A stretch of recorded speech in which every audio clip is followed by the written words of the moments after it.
Meus irmãos, paz do Senhor.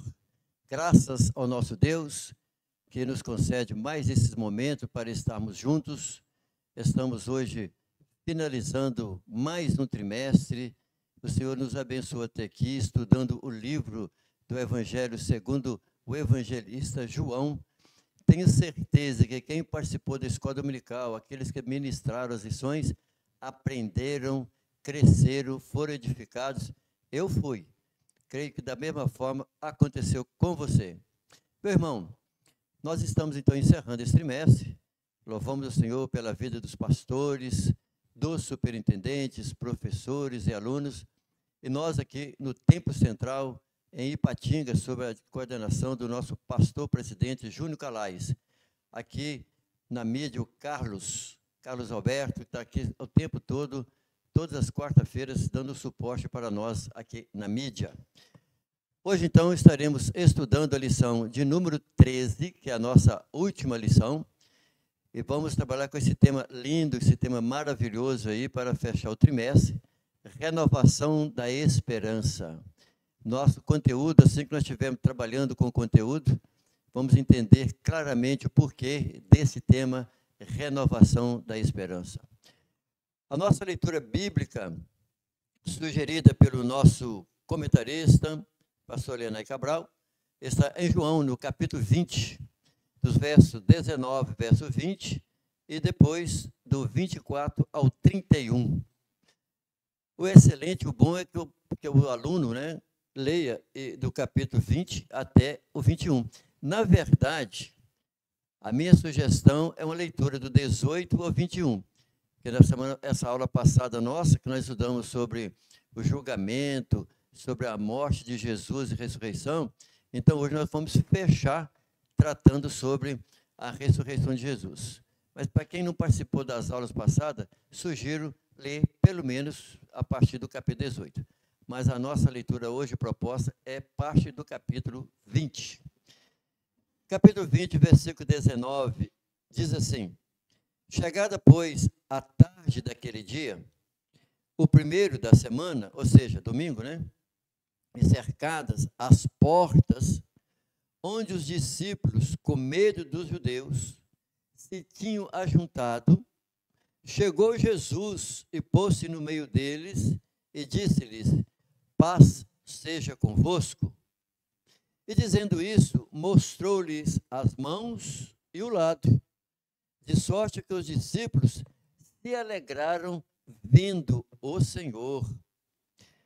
Verso 24 do livro de João, nós vamos até o versículo 31.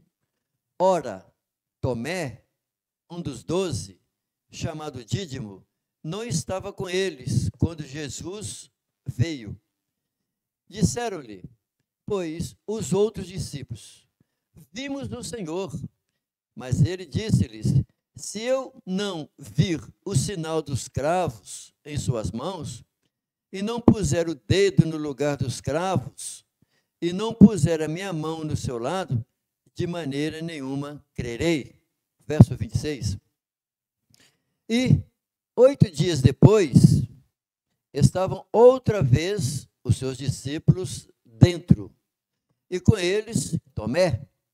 Chegou Jesus, estando as portas fechadas, e apresentou-se no meio, e disse: Paz seja convosco.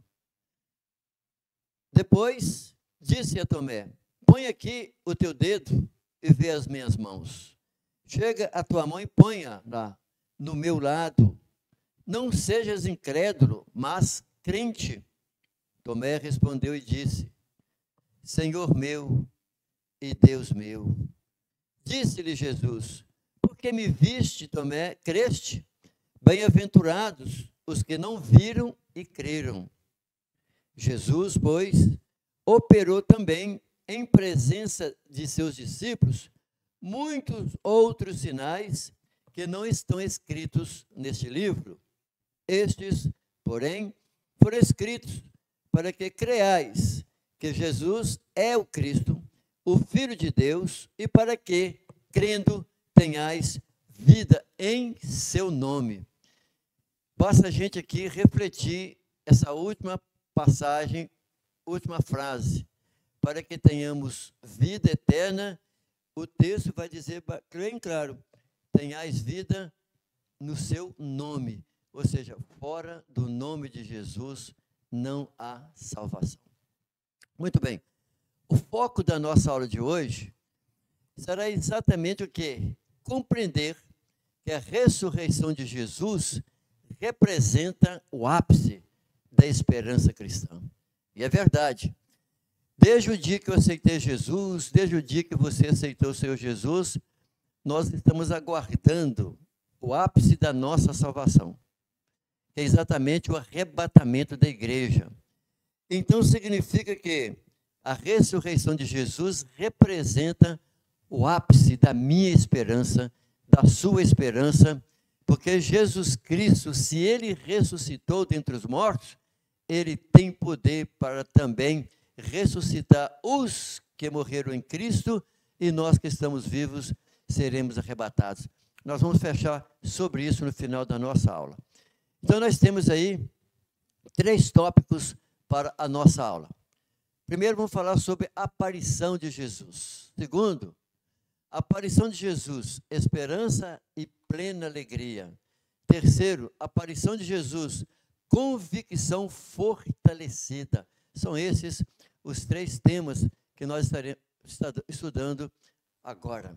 Começando aí com a nossa introdução, nós vamos verificar que a ressurreição do nosso Senhor Jesus, ela realmente vai simbolizar o ponto forte, o ponto culminante da esperança de todos aqueles, desde os dias de Jesus, ou seja, desde os discípulos, que quando Jesus morreu, ele estava guardando o quê?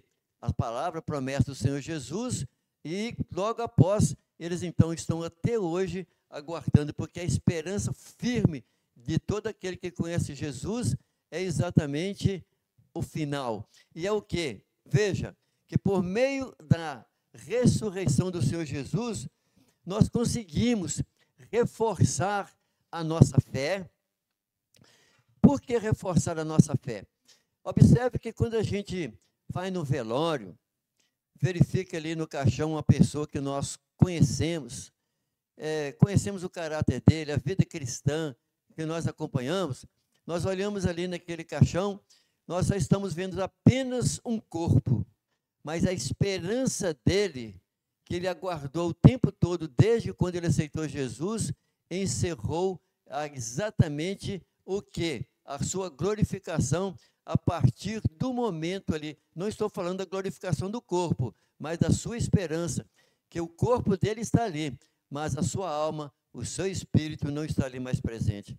Outro aspecto que nós vamos entender aí, é porque a ressurreição promove exatamente o que? Alegria em vez de tristeza, porque nós temos certeza que a morte para nós não é o fim, a morte é o começo. Nós não precisamos ter medo em momento nenhum.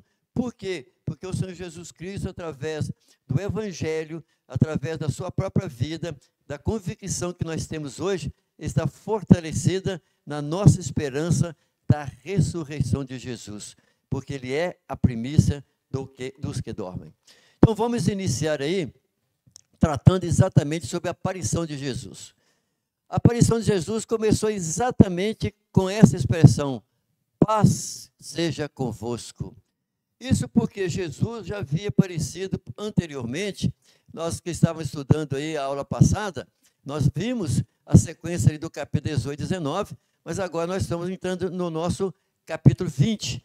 É exatamente o segundo momento que Jesus aparece, que ele revela agora aos seus seguidores, mas agora a quem? Não somente aos apóstolos, não somente aos discípulos, mas também a homens e a mulheres. Dá a entender claramente, era um ambiente diferente, um outro ambiente que não é aquele pela qual nós estamos vendo na aula passada, porque o próprio texto do comentarista, ele vai trazer aí no versículo 19 do capítulo 20, chegado depois da tarde daquele dia, quer dizer, na verdade vai falar do primeiro dia da semana, mas 8 dias depois, está aí o texto, a porta estava fechada, onde os discípulos, com medo dos judeus, tinham feito o quê? Fugido e estavam numa situação muito complexa. Ou seja, os discípulos estavam em uma casa que nós não sabemos, em Jerusalém. O nosso escritor aqui, o João, ele não narrou o local, mas o que nós vamos entender é que era numa tarde, né? Aqui na sequência, mostrando exatamente daquele dia que Maria havia comunicado que ela havia visto Jesus ressuscitado. Então, quando ela vai e fala para os discípulos a respeito exatamente disso, os discípulos mostraram o quê? Céticos. Eles não acreditaram. Tanto é que nós fechamos a nossa aula passada dentro desse contexto. Elas não acreditaram. Por quê? Porque a Maria Madalena, ela afirmou que ela foi ao encontro de Jesus, viu Jesus vivo, porque quando ela chegou lá, o sepulcro estava vazio, não havia ninguém lá. Isso mostra o quê? Que eles estavam conversando, arrazoando entre si, muita coisa. Olha, eles estavam escondidos, com medo dos judeus, e se sentindo o quê? Desprotegidos. Agora, a gente para pensar aqui, e temos que fazer uma pequena reflexão, porque hoje nós vivemos 2000 anos de história. Eles estavam vivendo o primeiro passo. Nós temos que tentar nos colocar no lugar desses discípulos. Eu tenho que me colocar exatamente no lugar desses discípulos, que andaram com Jesus por 3 anos, vivia debaixo de um governo romano, com as leis romanas, eles não tinham liberdade na vida normal deles, mais ou menos para cultuar o seu Deus, mas em cima de muita pressão. E também tinha ali os sacerdotes, com aquela forma deles.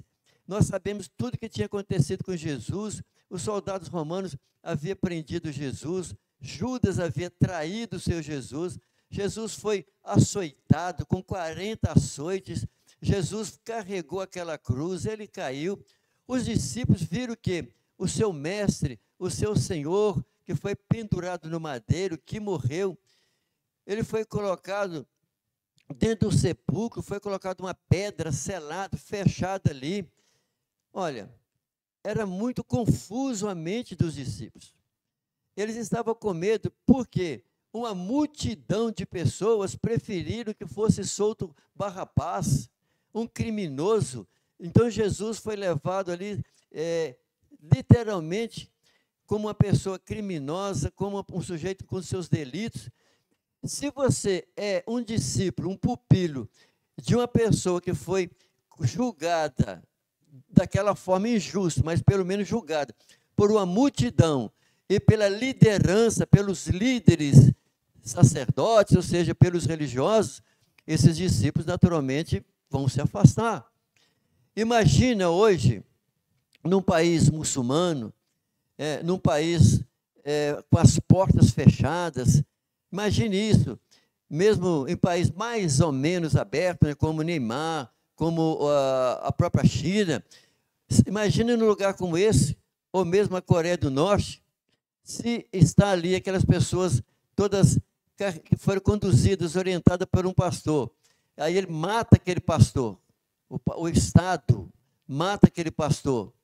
O que vai acontecer com os discípulos daquele pastor? Isso no mundo de hoje, naturalmente, eles vão debandar, vão correr, vão fugir para suas casas. Quem que quer morrer de graça? Ninguém quer morrer de graça. Pode até ter crido na pregação, no ensinamento, mas a opressão era grande, eles estavam com medo, simplesmente sentindo desprotegidos. E lembre que Jesus, quando nós estudamos, porque isso aqui, o que está acontecendo? Porque na quinta-feira anterior, Jesus teve todo aquele discurso com eles à noite, que vai ali do capítulo 13, 14, 15, 16, 17. Mas era muita coisa para eles, a situação muito difícil. É como uma pessoa nova convertido. Agora, hoje nós temos 2000 anos de história. Para nós, principalmente que somos pentecostais, nós temos a experiência do batismo com o Espírito Santo. Eles não. O que aconteceu é que Jesus, na primeira aparição, chegou e assoprou sobre eles o Espírito Santo. Nós vimos isso em aula retrasada. ali representava um momento que o Espírito Santo estava agindo, consolando, confortando os discípulos. Mas Jesus havia dito para eles no capítulo 14, de que eles não ficariam só. Jesus já tinha dito para eles, mas agora o momento, a prática é crucial. Então, nós não podemos julgar os discípulos assim. Temos que tentar entrar na pele deles. O que acontece? Eles fugiram para suas casas, né? Quando Jesus foi preso, isso aconteceu. Todos eles debandaram. Agora, apenas Pedro e João ficaram de longe, mas mesmo assim verifique o que aconteceu com Pedro.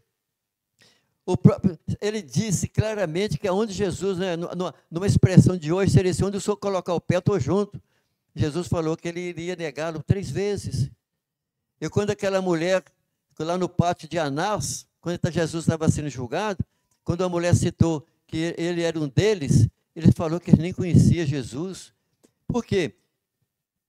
A preocupação que eles tinham, o medo que eles tinham, de que eles poderiam ser presos da mesma forma que Jesus foi preso, amarrado, correntado, e da mesma forma poderia ser colocado aonde? No calabouço, ou ser levado para a cruz, como o próprio Jesus foi morto. Tudo isso passaria na cabeça dos seus discípulos. Então nós temos que tentar entender o que está acontecendo ali com o homem, com o ser humano, que é frágil como eu e você. Às vezes a gente quer julgar, muitas das vezes, os discípulos com pessoas fracas. Claro, e não é outra coisa não, frágil mesmo. Então, João também vai dizer que ele ficou de longe observando o que estava acontecendo. Tudo isso estava acontecendo. Agora, Jesus então aproxima deles, adentra no ambiente onde eles estavam o quê? Que eles continuaram escondidos. E Jesus fala, repete essa situação para eles. Qual a palavra que Jesus diz? Paz seja convosco. O que eles mais estavam precisando? Ou seja, o que eles estavam necessitando? De paz. Eles estavam precisando exatamente de paz. E Jesus chegou e ministrou, deu a paz ao coração deles. Não é diferente conosco. Quando nós estamos em situações de conflito, aflitos, passando por lutas difíceis, é isso que Jesus, através do Espírito Santo, ele faz o quê? Ele ministra a paz. E essa é a saudação nossa. Nós falamos assim, paz do Senhor, irmãos. Ou seja, paz seja convosco. Essa expressão, ela não pode ser apenas labial, mas ela tem que ser uma expressão do coração mesmo, de desejar a paz para o outro, porque nós não sabemos como se encontram as pessoas. Mas na sequência, nós encontramos, olha, tanto, vamos dizer assim, nos evangelhos sinóticos e também em João, nós vamos encontrar 10 momentos, 10 registros sobre as aparições do nosso Senhor e Salvador Jesus. 10. Nós podemos começar aí, primeiro, João 20, versículo 11 ao 18. Quando nós estudamos na aula passada, exatamente, Maria Madalena junto ao túmulo vazio. Depois nós temos, em João ainda, 28, o versículo, né, 28, opa, tem um erro aqui. Não é João 28. É ainda no capítulo 20. Isso mesmo, no capítulo 20, há um erro aqui. As mulheres retornaram da sepultura para anunciar aos discípulos. Primeiro que João não existe nem o capítulo 28 de João, né? E em Lucas 24 e 34, Jesus apareceu a Pedro. Por quê? Aqui nesse texto nós encontramos Lucas falando e lidando disso por causa do estado emocional que se encontrava Pedro. Jesus aparece especialmente. Aí Marcos nós temos no capítulo 16, verso 18, Jesus aparece aos discípulos no caminho de Emaús ao anoitecer. Registro aqui de Marcos. Depois nós temos de novo em João, capítulo 20, do 9 ao 25, Jesus se revelou aos discípulos numa casa em Jerusalém, que nós vamos tratar sobre isso aqui agora. Tomé não estava presente. Depois, nós vamos verificar do 26 ao 31, Jesus aparece outra vez no momento em que Tomé está presente.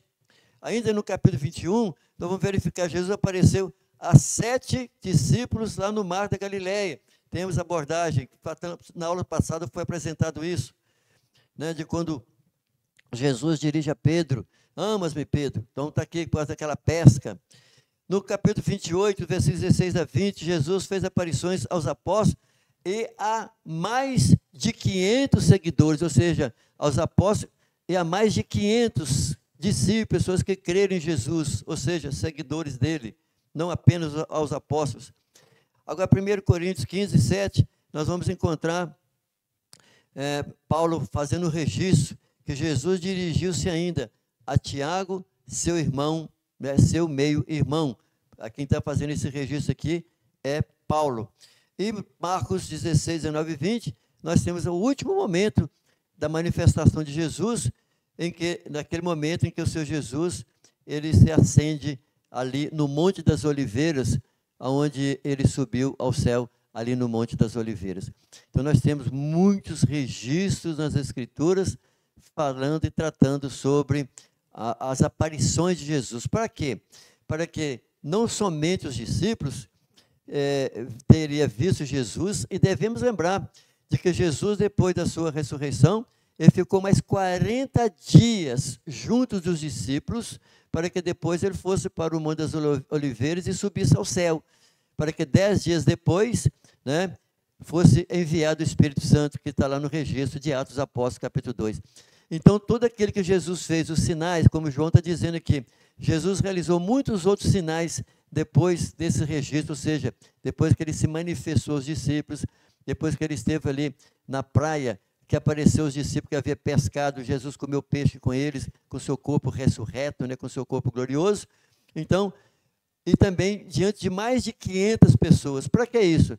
Para que, de maneira ocular, se comprovasse por centenas de pessoas que Jesus morreu, mas que estava vivo, não como as outras pessoas que morreram e que o corpo dele ficou por um tempo lá no túmulo, porque o corpo das pessoas era ungido, trabalhado. O de Jesus não pôde ser feito naquele dia, porque na sexta passada jamais eles poderiam ungir o corpo, por isso aquelas mulheres foram lá para ungir o corpo de Jesus. Então significa que Jesus, lembra que o próprio texto vai dizer ali de João, que quando eles chegaram e encontraram lá no túmulo de Jesus o lenço dobrado, ou seja, sinal de que Jesus dobrou o lenço e deixou lá para dizer: eu fui, mas eu vou retornar e volto. Amém, meu irmão? Vamos lá. Nessa sequência, nós vamos tirar aqui então agora, para finalizar o nosso primeiro ponto, algumas preciosas lições em relação ao aparecimento do Senhor Jesus. Primeira lição aqui é exatamente, a primeira lição é o que? A reter, olha, que nós temos que reter no nosso coração, na nossa mente, é que a ressurreição de Cristo representa o ponto culminante da fé cristã. Tanto é que Paulo, uma das coisas que a gente precisa ler de vez em quando, irmãos, é o capítulo 15 todo de 1 Coríntios. Todo o capítulo 15 de 1 Coríntios. É claro que não vamos fazer isso aqui, mas o professor que puder, tiver um tempo, pegar ao menos os versículos chaves do capítulo 15 e poder ler na classe, é importantíssimo para reforçar. Mas apenas nós temos aqui o versículo 14 do capítulo 15, que diz: e, Paulo está falando, e se Cristo não ressuscitou, logo é vã a nossa pregação e também é vã a nossa fé. Ou seja, não faria sentido nenhum a nossa fé e a nossa pregação se Jesus Cristo não tivesse ressuscitado. Se ele fosse como Maomé, se ele fosse como Buda, que ele fosse como qualquer outra pessoa que eles têm utilizado aí como sendo profeta ou salvador da vida deles. Eles morreram e continuam lá, os seus ossos, etc., mas o nosso Senhor Jesus Cristo, literalmente, não.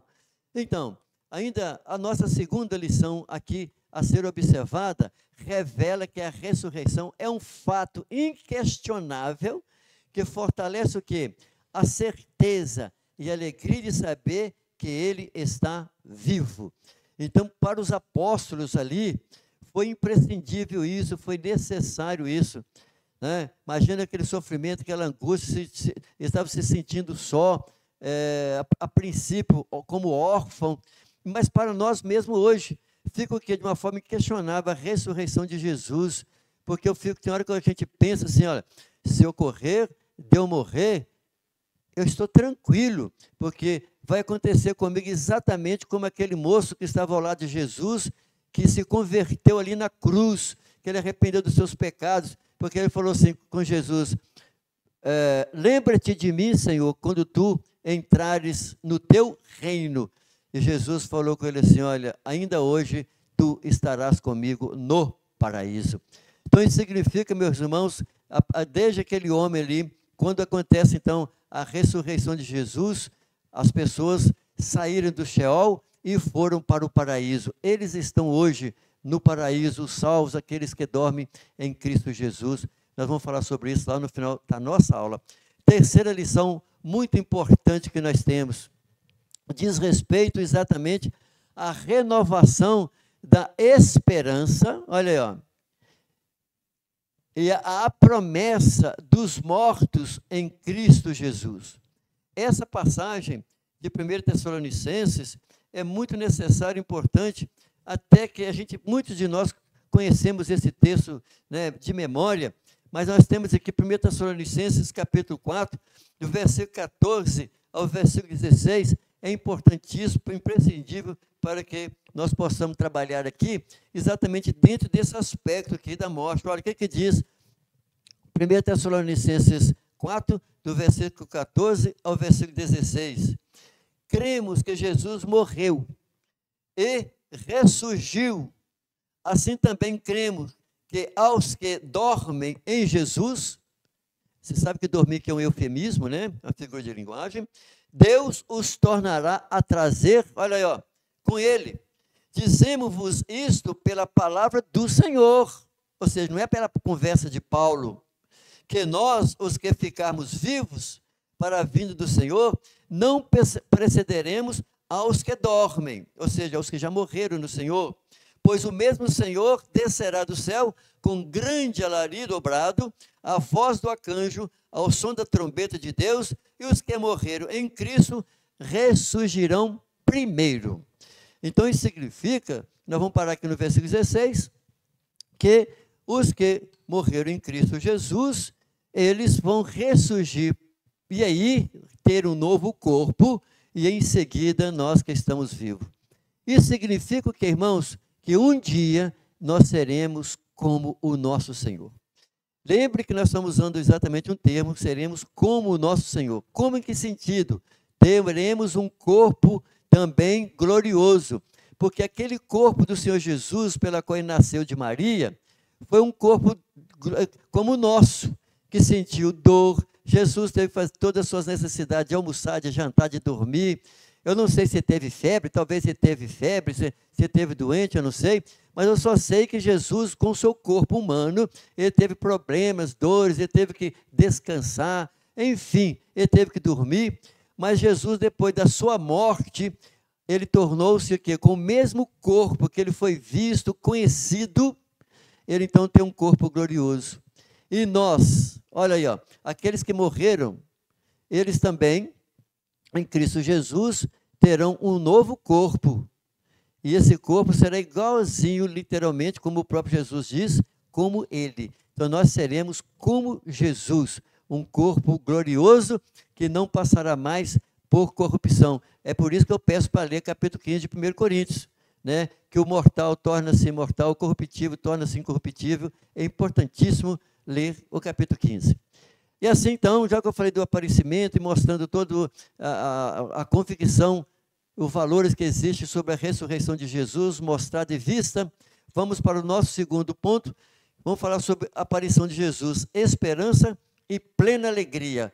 Por que isso? Acabamos de falar sobre a situação que se encontravam os discípulos. O medo que eles estavam deu lugar à esperança.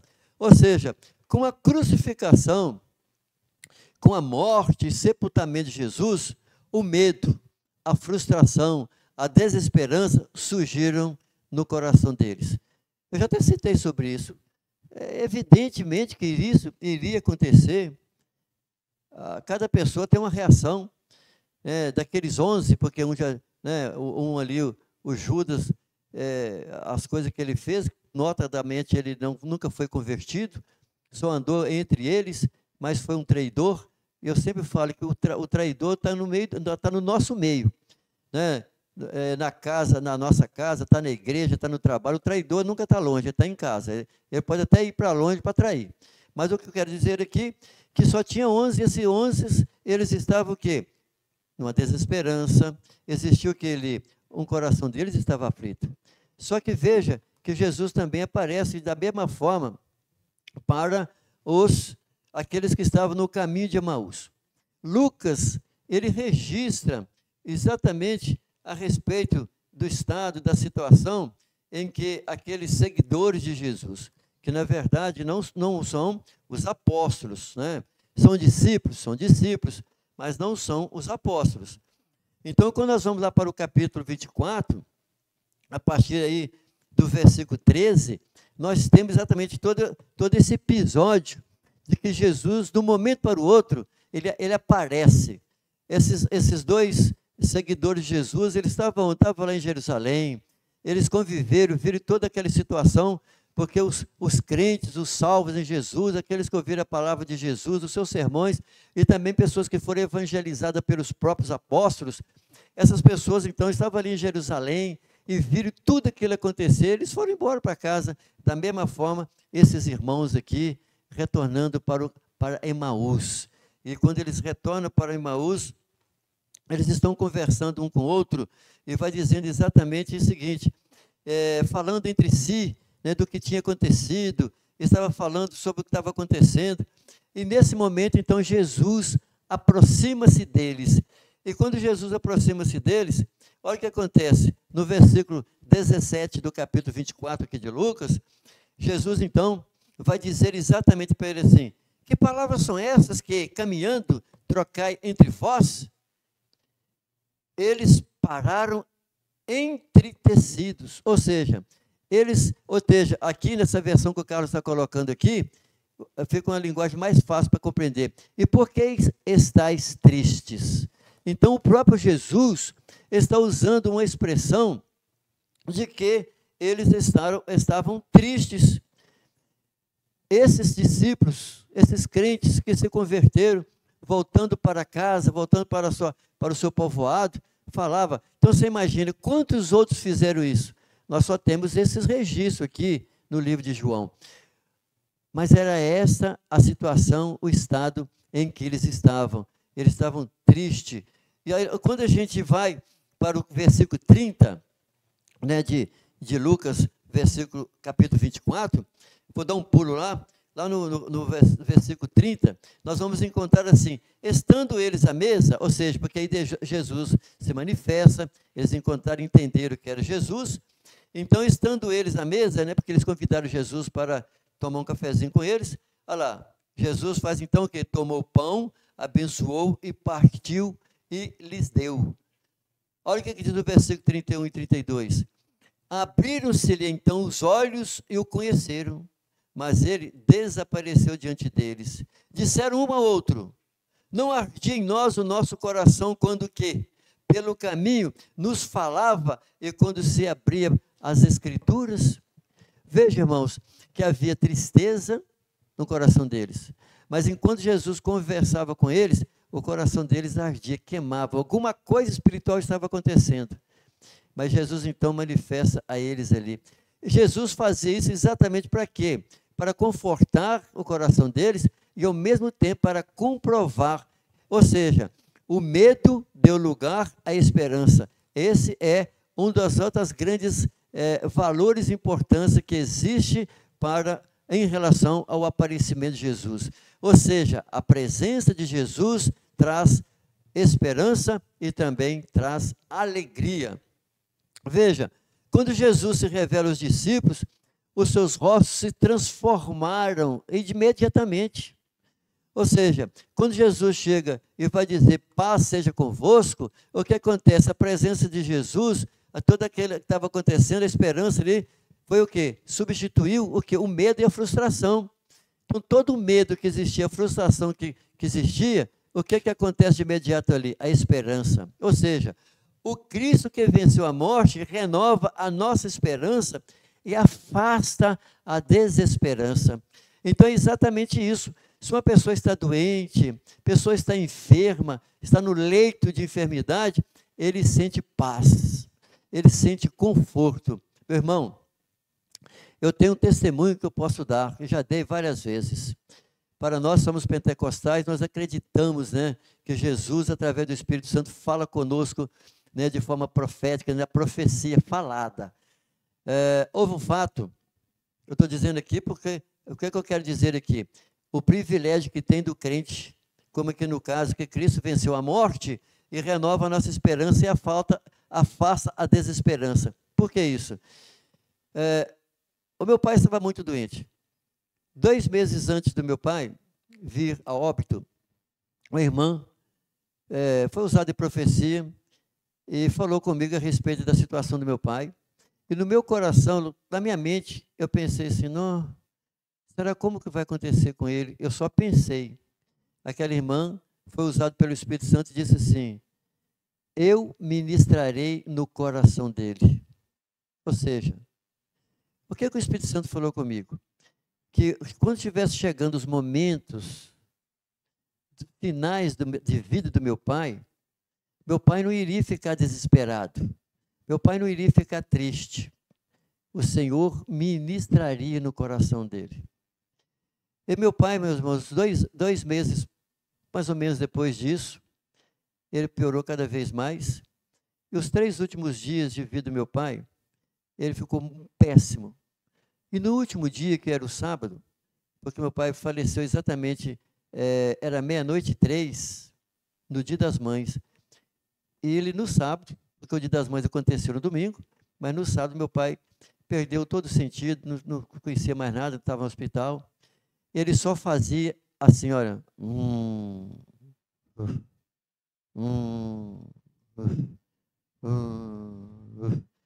ele deve ter ficado assim cerca de 6 horas. Ou seja, enquanto ele tinha um coração para bombear o sangue, o pulmão dele funcionava. O coração bombeava o sangue, o coração dele funcionava. Mas quando foi 00:03 do dia 8 de maio, o meu pai fez assim, parou de respirar. O que aconteceu? O Deus havia ministrado no coração dele. Os últimos dias de consciência do meu pai foi em paz, lá no hospital. Sem dores, sem sofrimento e em paz. Para mim, minha mãe e nossa família, a mesma coisa. Porque nós ficamos em paz. E também eu quero dizer que o privilégio que nós, pentecostais, temos, porque cremos na profecia, isso é um conforto para a família, de ouvir isso de Deus antecipadamente. Olha que maravilha, ser crente, servir o Senhor e ter certeza da salvação e a certeza da ressurreição dos mortos. Meu pai está morto, o corpo dele voltou ao pó, mas isso virá à tona um dia. Então, Cristo que venceu a morte renova a nossa esperança e afasta toda desesperança. Amém, meu irmão? Por isso que a gente continua firme, fortalecendo a nossa fé através da graça de Deus, sabendo que o nosso Cristo está vivo. Então, a tristeza deu lugar à alegria. Quando Jesus apareceu aos discípulos, ele lhes trouxe a paz. Olha lá, o versículo 20 que nós lemos, os discípulos se alegraram ao ver o Senhor. O rosto deles mudaram, houve alegria, ou seja, estar na presença de Jesus Cristo ressuscitado é promover uma vida repleta de alegria, mesmo nas situações mais difíceis. É isso mesmo, comigo, com você. Quantas pessoas passaram no leito de enfermidade ao longo da vida cristã, mas Jesus estava ali presente ao lado daquela pessoa, confortando aquela pessoa na pessoa do Espírito Santo. É assim que eu espero que vai acontecer comigo e podemos ter tranquilidade que irá acontecer conosco. Às vezes a pessoa está ali, até mesmo sentindo dores, mas a certeza da salvação, de que o corpo dele irá para o pó, mas que a sua alma, o seu espírito estará junto com o Senhor. E assim, meu irmão, nós vamos fechar esse nosso segundo ponto, tratando da esperança e alegria. Ou seja, já que eles estavam naquele estado terrível que eles estavam vivendo, a esperança e a alegria são algumas das virtudes cristãs mais importantes que nós vamos encontrar no Novo Testamento e está sempre presente na manifestação do Senhor Jesus Cristo. Veja, em 1 Coríntios 13, nós vamos encontrar uma passagem muito clara em que o apóstolo Paulo, ele vai falar exatamente a respeito desse aspecto em 1 Coríntios 13. O Carlos vai colocar para nós esse texto, que ele é muito forte. Olha o que Paulo está dizendo, ele está tratando do amor no capítulo 13. E quando ele fecha, né, o versículo 13, ele vai falar assim, agora, né, um advérbio de tempo, né? Agora, pois, permanece a fé, olha lá, a fé, a esperança e o amor. A fé, a esperança e o amor. Esses três, olha lá, mas o maior destes é o amor. Em outras palavras, o que o apóstolo Paulo está dizendo? De que o apóstolo Paulo refere-se à virtude da esperança junto da fé e junto do amor. Ou seja, esperança faz parte, está juntinho ao amor. Paulo, então, vai tratar sobre isso em Gálatas 5:22, que nós sabemos sobre o fruto do Espírito. Dentre o fruto do Espírito, nós temos que é amor, que é paz, a longanimidade. Dentre, né, um dos elementos, entre um dos componentes do fruto do Espírito, é exatamente o que? Alegria. Olha, irmão, por que isso é claro? A alegria faz parte da vida do crente. A pessoa pode estar em qualquer situação que a alma dele continua solta, alegre. Há uma alegria tremenda na vida do crente. É claro que a gente chora, a gente fica triste, sem dúvida, mas o Espírito Santo vem o quê? Quando a gente está alegre em situações complexas, é fruto do Espírito Santo. É a manifestação da pessoa do Espírito Santo na nossa vida. Isso significa o quê? Que a esperança e a alegria faz parte da presença do nosso Senhor Jesus Cristo. E assim nós vamos para o nosso terceiro ponto, para encerrar a nossa aula, falando sobre a aparição de Jesus, convicção fortalecida. Ou seja, as dúvidas, elas são dissipadas. Nós encontramos aí exatamente esse personagem que representa muitas pessoas. Não é isso? Durante algum tempo, Tomé revelou-se cético, incrédulo, em relação à ressurreição de Jesus. Mas veja um detalhe, Jesus então aparece para ele, porque ele estava ausente no momento, na semana anterior, quando Jesus apareceu aos 11. Agora o que acontece? Quando Tomé teve a oportunidade de encontrar Jesus e tocar, olha aí, todas as dúvidas dele foram prontamente dissipadas.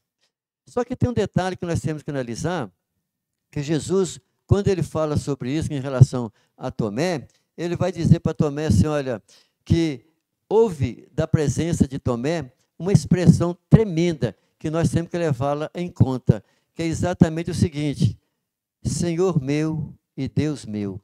Em outras palavras, o que Tomé, ele está acontecendo com ele aqui? Ele teve um reconhecimento.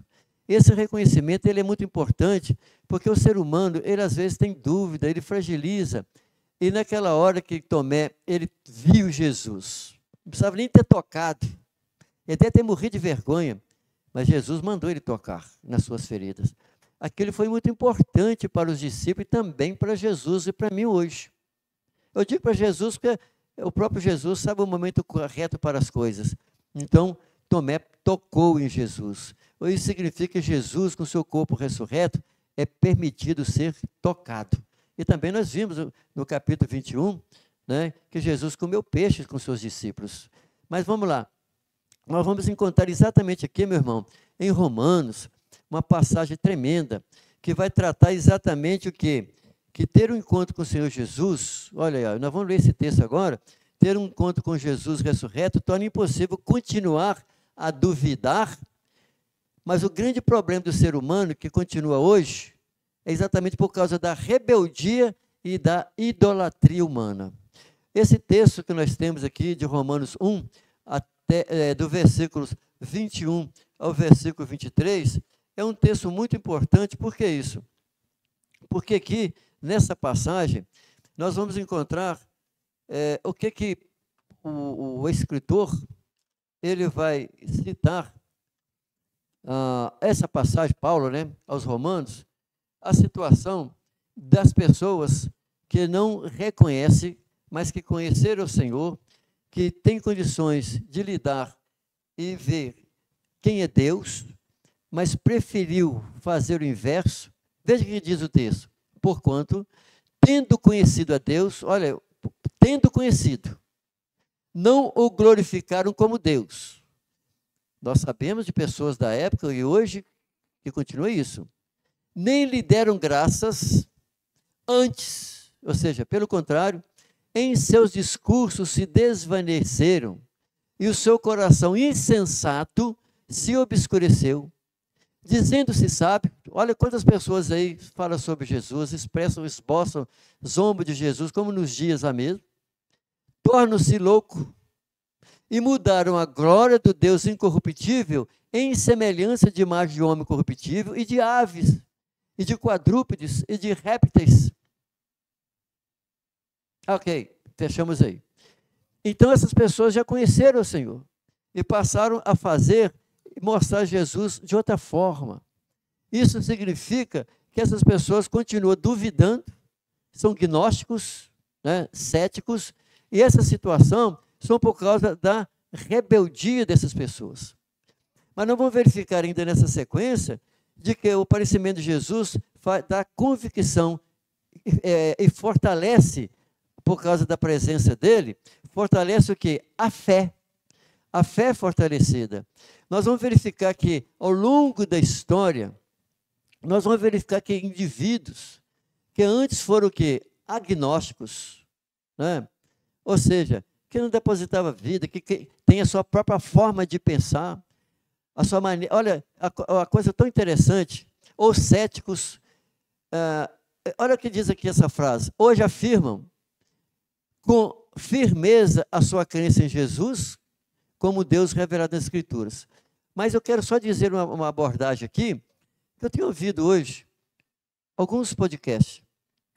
Eu tenho observado podcast mesmo e algumas frases soltas de algumas pessoas, jovens, moças, rapazes, pessoas com aparência linda, em todos os sentidos, aparência vestida, que rosto lindo, bonito, se posicionando diante de câmera, como eu estou fazendo aqui, com a postura perfeita, para citar frases de, por exemplo, de Spinoza, Baruch Spinoza, tanto é que o primeiro nome dele, que é Baruch, porque ele era um judeu nascido em Portugal.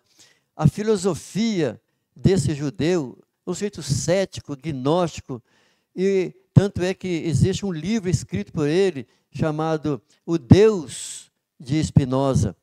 Quantas pessoas, ao ler aquele livro, continuaram crendo ou depositando a sua forma de entender que Jesus, na verdade, não é nada do que se diz, e que a Bíblia é uma... Eu estou dizendo isso, coisa que eu tenho ouvido, eu tenho feito questão de ouvir essas pessoas hoje, aí pela internet, nos seus podcasts, citando muitas frases de Einstein, citando frases de muitos dos filósofos, contradizendo a pessoa de Jesus, a vida de Jesus.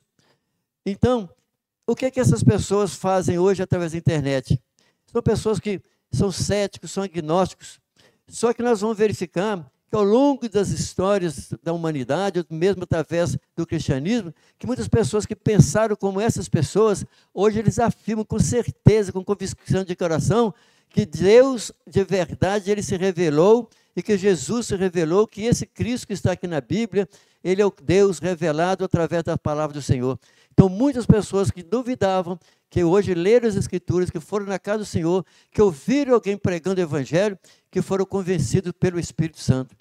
Isso significa que quando eu ouço uma pessoa falar a respeito, o contrário das Escrituras, que zomba das Escrituras, eu não preciso fazer outra coisa a não ser orar por aquela pessoa, mesmo que eu nunca o tinha visto antes, mas preciso orar por ela, para que Deus tenha misericórdia e toque no coração dela. Por quê? Como Jesus disse lá na cruz, Pai, perdoa-os, porque eles não sabem o que dizem ou o que fazem. Né? Isso por quê? estão presos nas filosofias, no secularismo. Infelizmente, é assim que acontece. Mas vamos lá para a gente finalizar aí com o nosso terceiro subtópico, sobre a aparição de Jesus, fortalece o que traz convicção fortalecida, fortalecimento da esperança. Então aqui, nós vamos fechar exatamente isso. A esperança nossa, ela é fortalecida. Por quê? Porque o Cristo ressurreto, né, o Cristo ressuscitado, em um corpo glorificado, expande a nossa esperança em relação ao futuro. Ou seja, se Cristo ele morreu e ressuscitou, e segundo as Escrituras, um dia os mortos em Cristo ressuscitarão. Eu li o texto agora há pouco, né?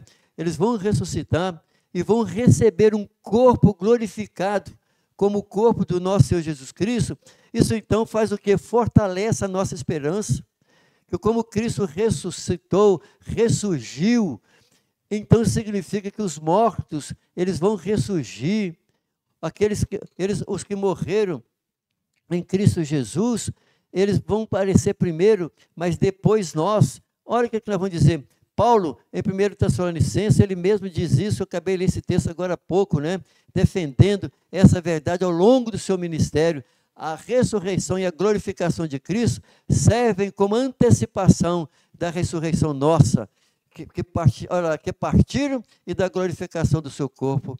Por que isso? Porque nós estamos esperando esse momento de que Jesus Cristo ele vai aparecer nas nuvens, e da nuvem ele vai chamar aqueles que morreram, que estão lá no paraíso, e nós que estamos vivos, vamos ser transformados num piscar de olhos, e encontraremos com o nosso Senhor, e veremos ao Senhor face a face, viveremos com o nosso Senhor face a face, lidaremos com o nosso Senhor o tempo todo. É isso que nos fortalece a nossa fé, essa convicção, essa certeza. Os embates de hoje, os problemas de hoje, as lutas de hoje, as enfermidades que nós temos, as guerras que estão acontecendo em alguns lugares, com aqueles irmãos que estão lá, mas eles têm convicção, porque o Espírito Santo tem fortalecido, tem dado a eles graça, sabendo que a morte é o começo para uma nova vida, porque nós que estamos em Cristo Jesus, temos certeza da nossa salvação, e desde o dia que nós aceitamos Jesus, nós estamos esperando esse momento, o toque da trombeta. Aleluia, glória a Deus. Essa é a nossa certeza, convicção, nada tirará o amor de Cristo dos nossos corações. E assim, meu irmão, eu vou usar na tela a conclusão. Por quê? Porque durante esse trimestre aprendemos ensinamentos que foram valiosos, que nos ajudam a entender muito melhor a divindade do Senhor Jesus, porque nós trabalhamos com tudo isso desde a primeira lição. Jesus é eterno, é diferente do Pai, mas é igual ao Pai. É Deus em essência como o Pai e como o Espírito Santo, o Criador de tudo e fonte de toda salvação e vida espiritual. Um dos grandes propósitos de João ao escrever o seu livro, finalizamos aí no capítulo 20 e o versículo 21. Esses, porém, foram escritos para que creais que Jesus é o Cristo, o Filho de Deus, e para que, crendo, tenhais vida em seu nome. Aleluia. Glória a Deus. Nós sentimos muito bem quando nós lemos esse texto, quando nós anunciamos, falamos e pregamos sobre isso, o nosso coração arde, sentimos gozo só de expressar isso, não é isso, irmão Carlos? Tenho certeza que o Espírito Santo tem tocado o coração do Carlos aqui ao meu lado, assim como tem tocado o seu coração. Vamos então, meu irmão, encerrar a nossa aula. Nós vamos então finalizar esse segundo trimestre, louvando a Deus por tudo que o Senhor nos concedeu, por essa lição maravilhosa que nós tivemos aí durante esse trimestre. Vamos orar ao Senhor nosso Deus. Pai, te agradecemos em nome do teu Filho amado, em nome de Jesus, pelo fato de nós poder ter a oportunidade de estudar o livro de João, Senhor. O Senhor falou conosco durante essas aulas, ó Deus querido, nos fortaleceu, nos deu paz, nos deu alegria, Senhor, e ainda hoje, finalizando, tendo essa convicção, alegria e força, Senhor, para qualquer situação da nossa vida. Assim nós oramos, Pai, pela escola dominical, orando pela superintendência, pelos pastores, pelos alunos, professores, enfim, Senhor, abençoe a tua casa, Senhor, abençoe a igreja, Senhor, e que nós sejamos prontos para o próximo trimestre, Pai. É a nossa oração, em nome de Jesus. Fique na paz, no nome do Senhor.